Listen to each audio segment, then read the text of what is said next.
Bom dia, boa tarde, boa noite. Meu nome é Walter Feldman, 70+. Essa é a designação atual do orgulho que temos de ser longevos, de poder estar nessa faixa etária, praticando atividades físicas, trabalhando, participando da educação e da vida social, política e econômica do nosso país. Por isso, nós estamos realizando a 6ª edição do Fórum São Paulo da Longevidade, com a participação de centenas de especialistas, centenas de debates, painéis, seminários, congressos e trazendo tanto o poder público como o poder privado, o setor privado, as empresas, para participarem conosco nessa empreitada coletiva, interpretando que a pirâmide etária mudou completamente. Hoje o cidadão acima de 60, 70, 80 anos está ativo, saudável e querendo participar. E nós estamos aqui nesse bloco trazendo as figuras, personalidades, celebridades mais importantes que vão participar do fórum. É apenas um prefácio, um spoiler, o início de debate de grandes acontecimentos que acontecerão no dia 29, 30 de setembro e 1º de outubro no Pavilhão AMB, modernizado, reconectado à cidade de São Paulo e à América Latina. E hoje vamos trazer aqui com muito orgulho uma figura que eu conheço há décadas e que tem uma presença política no cenário estadual e nacional como poucos. Um militante da vida pública brasileira, mas foi prefeito, deputado federal, interferiu profundamente na realidade política hoje do nosso país. Marcelo Barbieri, muito bem-vindo. Diga um pouco a sua história e quem você é atualmente. Bem, eu sou Marcelo, 67+, né? E tenho uma história ligada à atividade política que se iniciou em 1975, quando do assassinato do jornalista Vladimir Herzog. Foi ali que eu resolvi entrar na atividade política, quando eu estudava na Getúlio Vargas, administração de empresa, onde me formei, e onde fui presidente do centro acadêmico, fui líder estudantil, e depois fui da União Estadual dos Estudantes, a primeira diretoria depois do período mais crítico da ditadura, e depois fui vice-presidente da União Nacional dos Estudantes na reconstrução da Uni em 79 na Bahia. Você se lembra bem disso? Muito. Né? Aquele grande congresso que a gente presidiu e que levamos lá o Zé Serra para abrir a Uni, e eu que presidi a votação da reabertura da Uni. Foi a única votação de consenso. Olha, o resto foi só brigada, mas foi muito legal, né? Uma coisa maravilhosa. Tínhamos lá 10 mil estudantes do Brasil inteiro, debaixo da ditadura, e fizemos lá com o apoio do ACM. O Antônio Carlos Magalhães nos cedeu o esqueleto do Centro de Convenções em Salvador. Estava em construção ainda. Era um esqueleto. A juventude hoje não tem ideia de como a juventude daquela época lutou, né, para chegarmos à liberdade de hoje. Exatamente. E como foi difícil levar 10 mil estudantes de ônibus, com barreiras de Polícia Federal, não sei o quê, mas chegamos, estávamos lá, presidimos, fizemos, reabrimos o 31º Congresso da Uni. Foi muito emocionante para mim naquele momento. E depois disso a gente continuou na luta política, me filiei ao MDB em 76, sou filiado ao MDB desde 76. Você é o único partido, né? Não, o único partido. Depois eu fui deputado estadual com o Montoro em 82, não fui eleito, fiquei suplente. O Montoro me convidou para trabalhar no governo dele na Secretaria da Educação, atendendo prefeitos e vereadores e deputados estaduais, federais, é um trabalho que eu desenvolvi naquela época. E fui presidente de diretório do MDB na Zona Leste, na Vila Matilde. Eu lembro. Fui presidente lá, que era a tua região. Né? Zona Leste de São Paulo. Zona Leste de São Paulo. Fizemos lá o Conselho dos Diretórios da Zona Leste. Exatamente. Funcionava. E foram lá fazer palestra Quércia, Montoro, Fernando Henrique, Mário Covas. Os partidos naquela época tinham uma militância muito ativa, popular, orgânica. Era muito legal. E depois eu voltei para o interior, meu pai infelizmente faleceu, era um grande empresário em Araraquara. Aí eu fui presidente do diretório de Araraquara do MDB e fui eleito deputado federal em 1990 pela região, micro-região de Araraquara. E reeleito em 94, 98, 2002 fiquei segundo suplente, depois assumi também mais 2 anos. E em 2008 fui eleito prefeito de Araraquara. Antes disso, só para lembrar, eu me lembro muito do Marcelo. Marcelo era do meu tamanho, assim, não muito alto, mas era um grande agitador. Eu me lembro dele nos microfones, agitando aquela população de estudantes, muitas vezes a população da periferia de São Paulo, mas com muita vibração, com muito encanto, com muita energia, coisa que hoje está meio rara, né? Mas a gente tinha uma crença na luta política, na conquista das liberdades, e era o regime militar, um regime autoritário, ou seja, tinha toda uma estrutura de policiamento, de investigação, mas isso não impedia que figuras como Marcelo se manifestassem de maneira clara, em praça pública, defendendo os seus ideais. Exatamente, e o objetivo nosso era a democracia, era votarmos na Direta Já, que o Ulisses liderou a campanha da Direta Já, depois a Constituinte, que a gente frequentou ativamente em 1988, que é a melhor Constituição da história do Brasil, não há dúvida, tanto que é a mais longeva, falando em longevidade, a Constituição de 88 é a mais longeva da nossa história, desde que o Brasil existe, né? Então eu fico feliz de ter participado desse momento, desse movimento, a luta pela anistia ampla, geral e restrita, né? Que eu fazia parte do comitê da anistia. Então você também participou de tantas lutas, tantas batalhas, deputado estadual, deputado federal, agitador também. Olha, agitador é no bom sentido, não é aquele que fazia subversão, é aquele que agitava a população em busca de um processo de consciência maior. E o Marcelo chegou na questão de Araraquara. Araraquara é uma cidade importantíssima de São Paulo. Mas o que aconteceu com você em Araraquara? É a sua origem e aonde você chegou lá? Porque na verdade meu bisavô, minha bisavó vieram da Calábria, família Barbieri, em 1893. E aí minha bisavó, ela achou que Araraquara era a melhor cidade para se estabelecer. Meu bisavô queria ir para Ribeirão Preto, mas a minha bisavó disse que não. Gostou mais de Araraquara, num lugar mais tranquilo, Morada do Sol. Morada do Sol. E Araraquara é mais antiga que Ribeirão. Araraquara tem 206, Ribeirão tem 160, uma coisa assim. Então, aí a gente se estabeleceu lá nesses mais de 120 anos, né? Minha família tem raiz lá. Eu nasci lá, a minha esposa também é de lá. A Ruth Cardoso também é de lá. A Ruth lá também. A Ruth Cardoso, lembra? A esposa do presidente Fernando Henrique. E ela namorava o Fernando Henrique lá em Araraquara. Que o pai dela e a mãe moravam em Araraquara. Tem uma história que o Jean Paul Sartre esteve em Araraquara. A história é real. É real, que coisa. Foi um encontro que ele e Simone de Beauvoir. A Simone de Beauvoir tem um papel fundamental em toda essa história. O pensamento feminino. E uma coisa inovadora para a década de 60. Muito. Revolucionário. E eles foram lá, uma coincidência que é comentada, que o Inácio de Loyola Brandão escreveu uma crônica, que ele lembrava que naquele dia tinha um jogo da Ferroviária, que é o time da cidade, contra o Santos de Pelé. Nós tínhamos um grande ídolo nosso do futebol, que era o Bazzani, que era meia-direita, que era o 10 de Araraquara, e o Pelé, o 10 do Santos. E tivemos um jogo no dia que o João Paulo Sartre esteve em Araraquara com a Simone, e a Ferroviária ganhou do Santos. Aí teve uma carreata, uma manifestação muito efusiva, e eles saíram do evento que era na Unesp, lá no centro da cidade, viram aquela movimentação. Aí o Fernando Henrique, que é um gozador nato, virou para o Sartre e falou: Sartre, isso aí é por causa de você. Não tinha tanta popularidade. E ele não entendeu, né? Ele ficou meio na dúvida. Falou, deve ser. Será? Que recepção, né? Esse Fernando Henrique é um gozador, né? É um gozador. E é verdade. E aí o Inácio, que é o nosso escritor lá mais importante, que está na Academia Brasileira de Letras, fez 88 anos, hein?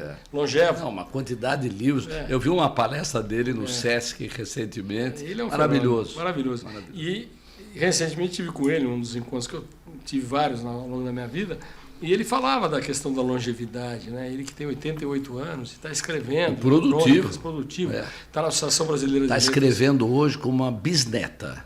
Parece que o tema dele é uma bisneta hoje. Pode ser. Pode ser. Eu não figura, sei disso, mas pode ser.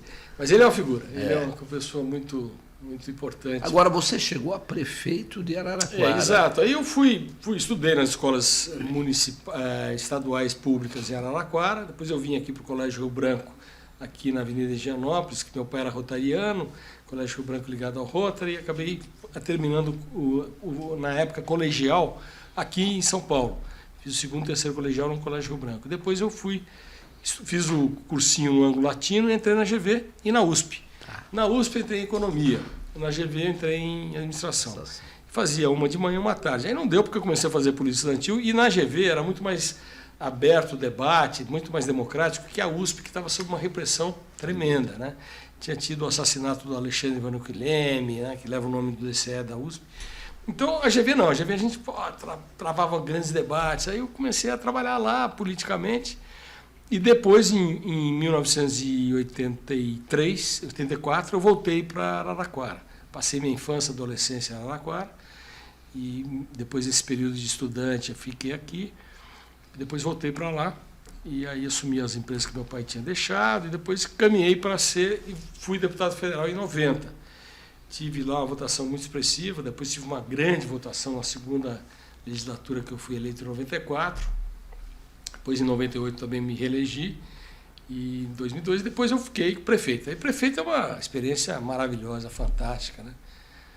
Que suga todas as suas energias, mas vale a pena trabalhar 18 horas por dia, final de semana. E é uma cidade que tem hoje 245 mil habitantes, um orçamento hoje que está em torno de 1 bilhão e 700 milhões.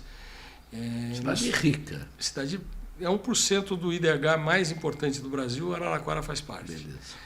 Nós temos uma rede de creche, que é a maior rede de creches proporcionalmente à população do Brasil.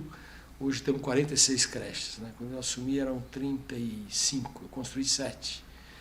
E temos lá 30 pós-saúde, temos 3 UPAs, temos uma maternidade que eu consegui construir e deixá-la funcionando com um índice de qualidade de 99% de aceitação pelo SUS, 100% pelo SUS, né? Então foi uma experiência em que você faz a política real, de resolver o problema das pessoas, de atuar eu construí 10.990 casas populares, uma cidade que tinha 104 mil unidades habitacionais, eu fiz 10 mil. Então eu fiz 10% na época, né? E foi recorde. 4 ou 8 anos? Foram 8 anos. Eu comecei em 2009, fui reeleito em 2012, terminei em 2016. Então foram 8 anos de muito trabalho, de muita dedicação, de muito amor, né? Por isso que a gente faz, que é feito por paixão. É uma virada na vida democrática da história da cidade? A partir daí começa um processo de gestão que leva... Não. Antes de mim foi eleito o Edinho, que está lá hoje. O Edinho foi antes de você. Edinho, eu perdi a eleição para o Edinho. O Edinho foi meu grande adversário em 20 anos. Hoje Hoje estão juntos. Estamos unidos. Né? Nos unimos aí por um ideal de democracia que a gente tem em comum. E isso nos levou... PT e MDB juntos. Hoje a candidata que a gente apresenta é indicada por ele, secretária da Saúde, a Eliana, e eu indiquei o vice, que foi meu secretário há 8 anos, o Delors. Então a gente fez uma união, hoje temos 12 partidos nessa união, e a gente fez essa aproximação naturalmente. E a iniciativa, confesso aqui, foi do Edinho. O Edinho ganhou a eleição em 2020, logo que acabou a eleição ele me procura, eu não tinha apoiado o Coca, que tinha sido meu vice, e me propõe um acordo daqui para frente para a gente estar juntos. Eu analisei, conversei com o meu grupo político lá do partido, com o partido como um todo, e apoiamos e fechamos e trabalhamos esse Então, essa construção de uma cidade moderna, com IDH absolutamente diferenciado, essas características sociais, é do período Marcelo Barbieri, Edinho. Não, já vem de antes. Já vinha de antes. Justo, então, a cidade já tem uma tradição. A cidade passou por um trauma em 1897. Um trauma grande. Nós tivemos lá um assassinato, um linchamento de 2 cidadãos de Sergipe, que são os Britos, chama Rosendo e Manuel Brito. E foi um assassinato fruto de uma briga que eles tiveram com um coronel local, que era o Antônio J. de Carvalho, o Antônio Joaquim de Carvalho. Na briga, um sacou o revólver, deu um tiro, matou o coronel, aí eles foram presos, mas quem atirou no coronel foi um deles só, mais jovem, e acabaram sendo linchados, foram retirados da cadeia, linchados em praça pública. Repercussão nacional. Nacional. Crime de Araraquara. Aí teve um julgamento, o julgamento foi Américo Brasilense, que na verdade era um distrito de Araraquara, hoje é uma cidade muito importante, né? Ligadíssima a Araraquara, e acabou se absolvendo aqueles que praticaram esse ato. Aquilo marcou profundamente a nossa história, aquilo marcou a cidade de Araraquara. Marcou negativamente. Exatamente, e marcou o espírito da cidade de se tornar uma cidade que apagasse aquela falta de civilidade manifesta naquele ato bárbaro praticado, que teve justiça com as próprias mãos. Porque a República foi em 1889, sim. 1888, correto? E esse problema se deu em 1987, né? Então, foi no início da República. Né? Então, marcou. Foi aí falava-se que os linchados eram monarquistas, e os que promoveram o linchamento eram republicanos, e tinham a cobertura do governador de São Paulo, em suma.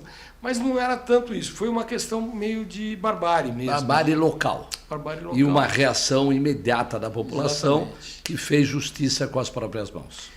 Foi um grupo pequeno, não foi um grupo grande. Foi um grupo pequeno. Né? Foi um grupo liderado por organizado por aqueles que comandavam um segmento econômico forte da época e acabaram praticando esse ato. Porque esse que morreu, que levou o tiro e morreu, era um líder. Entendi. De um grupo.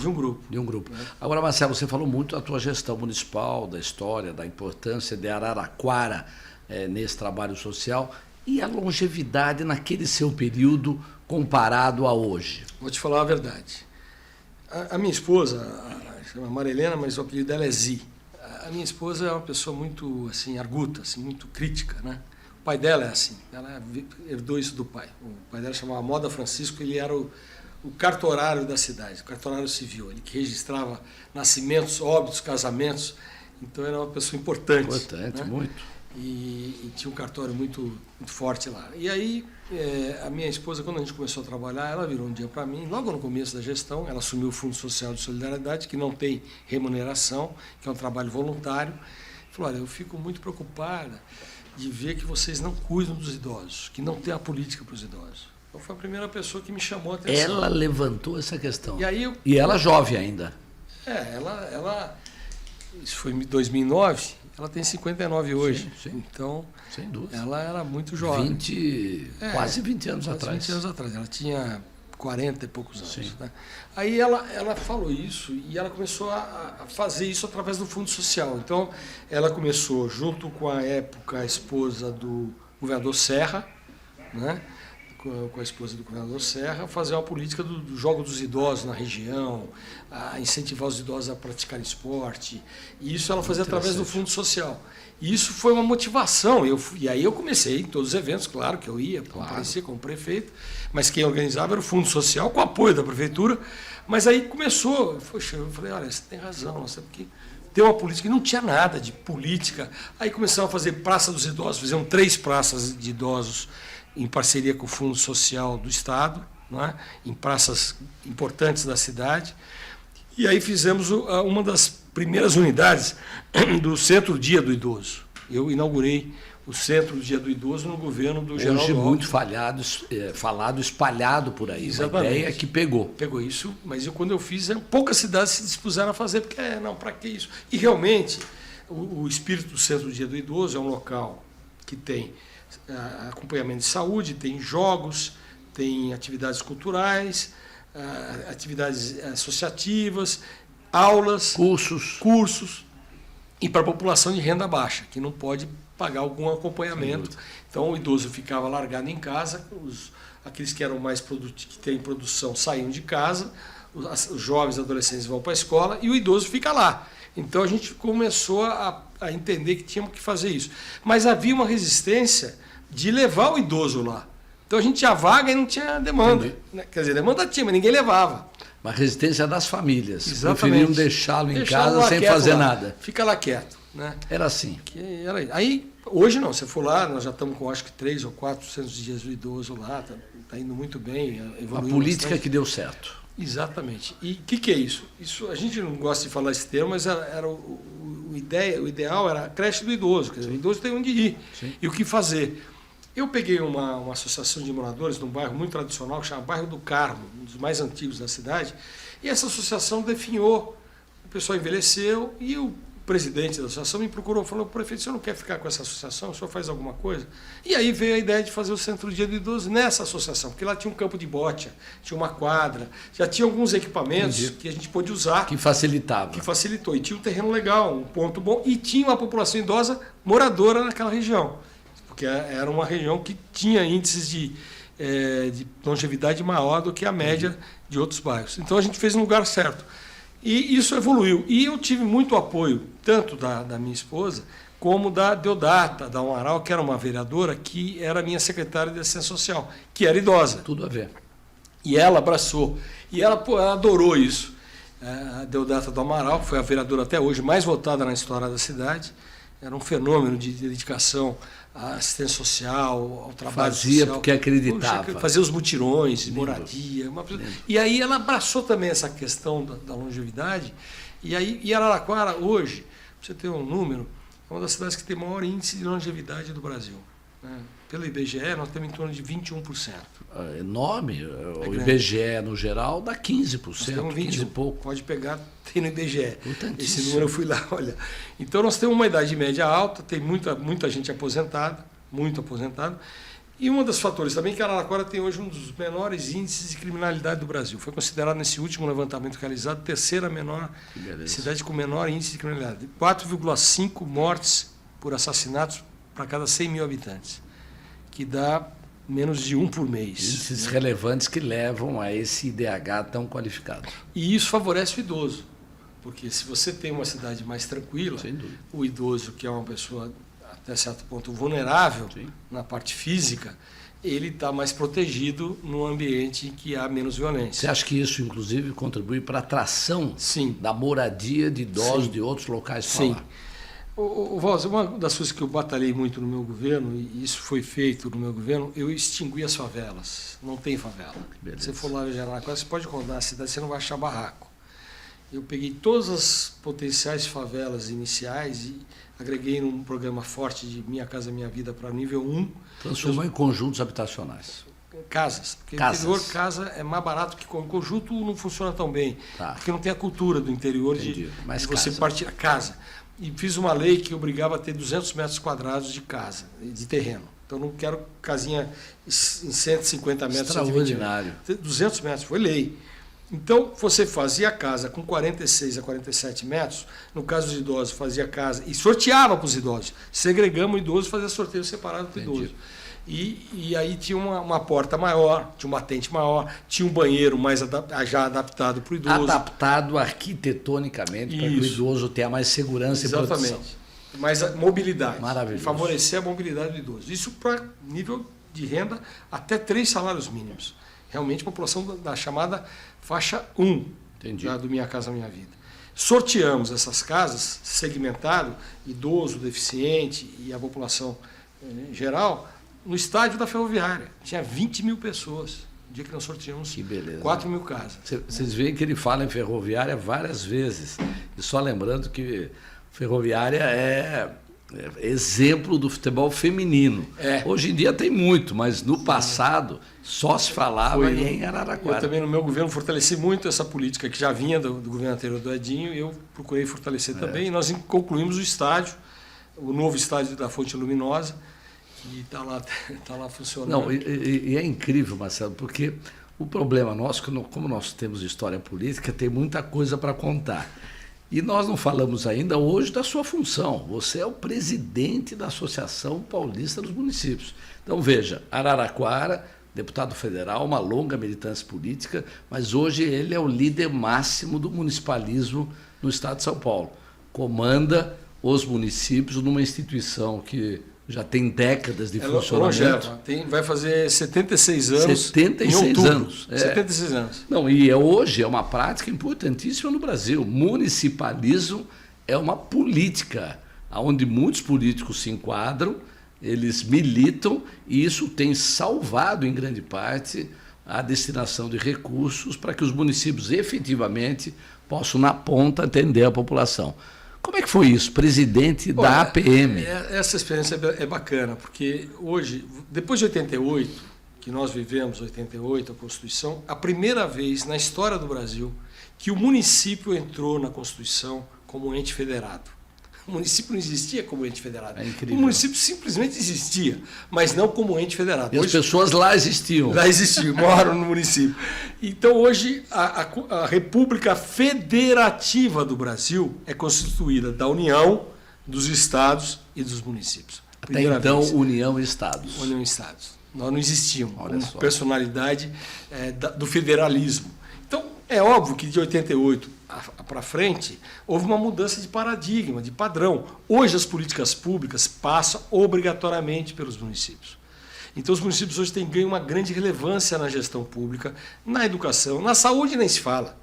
Quem que vacinou contra a Covid? 100 milhões de brasileiros. Foram os municípios que puseram a estrutura suas locais para colocar. Faz parte do sistema SUS. Sim, se não fosse. Hoje nós somos responsáveis pelo gasto de em torno de 39% do SUS. A gente recebe 19% do sistema federal e banca o resto. E acrescenta no orçamento municipal. E na Constituição, você sabe, conhece, a Constituição prevê 15% de gasto para o município na saúde. Não tem município em São Paulo que gaste menos de 25%.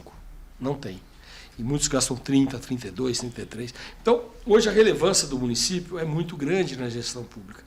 E a minha luta, quando eu fui para a presidência da República com Michel Temer, convidado por ele, eu fiquei como subchefe de assuntos federativos. Então, eu cuidava dos municípios e atendia muito a CNM, que na época era presidida pelo Paulo Zuccotti, que é novamente hoje, depois foi o Harold, e hoje continua o Paulo, e os municípios em geral. Eu recebia os municípios no Palácio, lá no 4º andar, que era o local onde eu atuava, fazia esse trabalho. E o Michel deu muita força. O Michel é um cara que tem um deputado que tinha visão municipalista. Foi 3 vezes presidente da Câmara, vice-presidente da República e presidente da República, com uma visão de defesa dos municípios. Ele tem isso no DNA da política. Ele é de Tietê, de uma cidade do interior de São Paulo. Faz parte dele. Faz parte dele, exatamente. Ele foi secretário da Segurança de 2 governos, o governo do Montoro e do governo do Fleury, e sempre ele que fez a tal da Delegacia da Mulher, inventou essa grande política pública que é a Delegacia da Mulher para combater. Nós estamos no mês de agosto, que é o mês de combate à violência doméstica, né? Então essa questão é muito, muito relevante. Muito bem lembrado, não esqueçam disso. E é mesmo, é o tal do mês que trata o mês de agosto que trata contra a violência doméstica. Então essa questão do atendimento aos prefeitos, a gente viu o quão importante é a descentralização dos recursos para que eles cheguem mais próximos à população.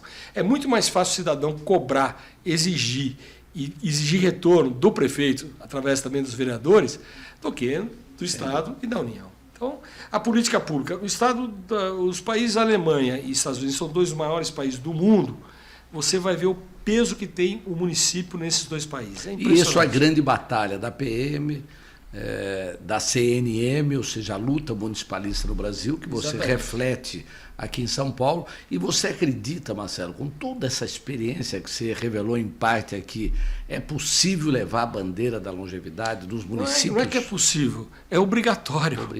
Nós temos obrigação de ver a realidade. A realidade hoje, você falou da pirâmide, eu que acompanho as pirâmides do IBGE e comparo, você vai vendo que a pirâmide era assim, uma base aqui. Isso, né? Hoje a pirâmide já está assim. E não para de crescer. E não para de crescer assim. Não, eu vi uma notícia hoje, você sabe quantos longevos aparecem por segundo no mundo? Não tem ideia. Por segundo, 2. Por segundo? Por segundo no mundo acima de 60 anos. No Brasil, 30 segundos aparece um novo longevo acima de 60 anos.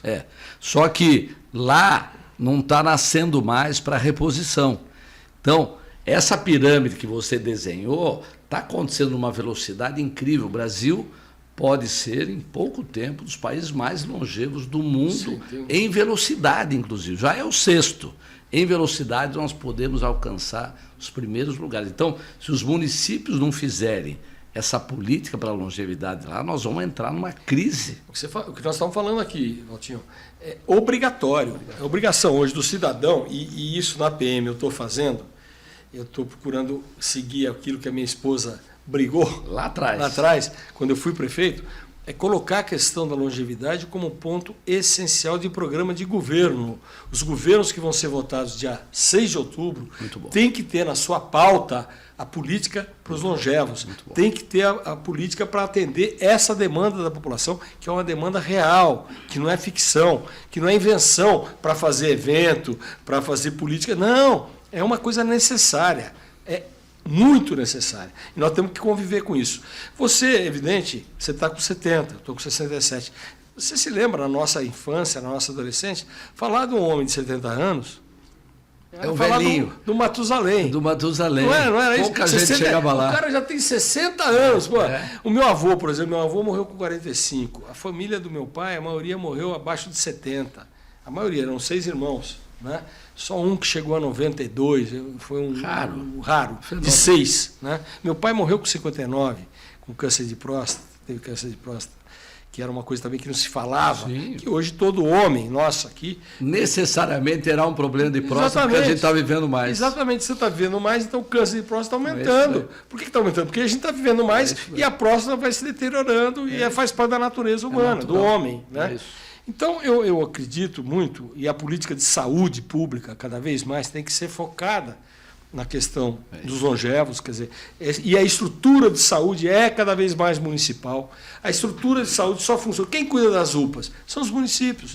Os postos de saúde, as unidades de saúde, as unidades básicas de saúde, primária, a saúde da família. Exatamente, a saúde da família. Quem controla a saúde da família, que é maravilhoso. Que eu sempre fui defensor total da saúde da família, do programa de saúde da família, que é maravilhoso, porque visita de casa em casa é municipal. Então, os municípios, a APM, tem que ter relevância nessa luta e nessa implementação dessa política pública. A APM não pode se acomodar. E a APM é mais longeva. Eu falei, eles têm 76 anos. Nós fundamos a CNM. A CNM é mais forte que nós, muito mais, tem uma estrutura muito maior que a nossa. Mas nós não podemos deixar de lembrar que nós ajudamos a formar a CNM a partir da luta de São Paulo em favor do municipalismo. Nós tivemos grandes governadores municipalistas como Franco Montoro, como Orestes Quercia, que sempre falavam do municipalismo, sempre defenderam o municipalismo. E nos ensinaram isso também. Não, né? E olha, Marcelo, é um alento para nós você dar uma característica de crescimento político dessa bandeira. A gente estava conversando aqui antes de começar o programa, nós fazemos a Semana da Longevidade, que já existe aqui em São Paulo, fazer em todos os municípios do estado, quem sabe numa lei estadual, leis municipais, e foi citado aqui pelo Miziara, presidente da UVESP, pelo Carlos Cruz, presidente do Conselho Deliberativo da PM, a possibilidade do ano que vem fazer uma caravana da longevidade pelo estado. Vamos fazer. Como é que você acha que a PM pode... Não, a PM está junto, a PM vai junto e ao lado. O Carlos Cruz é um presidente do nosso Conselho Deliberativo, o Miziara é o nosso decano, é uma coisa que é um fenômeno, Miziara, nós temos que admitir. É um fenômeno de longevidade e de atividade. Um líder. Né? Uma liderança municipalista extraordinária, de um compromisso com os interesses municipais. Quase 80 anos, não para de trabalhar. Não para de trabalhar. Agora estava lá na Conexidades de São Sebastião, estive lá, maravilhoso, totalmente participando de todos os painéis, todas as reuniões. Levou lá o nosso amigo Michel Temer, que está com... Michel está com 83. Eu assisti não foi palestra, foi uma entrevista. Foi muito legal, né? Eu não pude estar, tive um problema com o Eu vi tudo, foi mas maravilhoso. Ele falou para mim, Marcelo, ele falou, foi uma coisa extraordinária, nunca aconteceu isso comigo, eu tenho desde a minha infância, desde o meu período de adolescência. Mudou tudo. Foi uma entrevista genial. Muito legal. Olha, Marcelo, primeiro é o seguinte, nós estamos muito animados, porque o Fórum da Longevidade cresceu muito do ponto de vista da sua relação com o poder público, nacional, estadual e municipal. Mas do ano passado para cá, cresceu muito a relação com vocês, os grandes municipalistas. Nós vamos ter painéis da Frente Parlamentar, da PM, da UVESP, discutindo políticas públicas da longevidade e, particularmente, a construção maior de cidades amigas do idoso, que é uma política pública enraizada e consistente. Então, eu queria muito que você desse esse alento aos nossos telespectadores e telespectadoras e como nós vamos caminhar junto nesse processo. Não, eu acho que, primeiro, nós precisamos ter essa política espraiada pelos 645 municípios de São Paulo. Eu acho que São Paulo é o segundo maior estado em municípios, o primeiro é Minas Gerais, com 853, e São Paulo pode ajudar muito o Brasil a transformar a longevidade numa política pública. E nós temos essa obrigação, esse compromisso com a história. Né? Nós tivemos aí grandes longevos que tiveram papéis fundamentais. Vamos citar um caso da Segunda Guerra Mundial. O Churchill tinha mais de 80 anos. E se não fosse o Churchill, aonde iríamos? Onde é que teria ido a Segunda Guerra? Para que campo teria ido?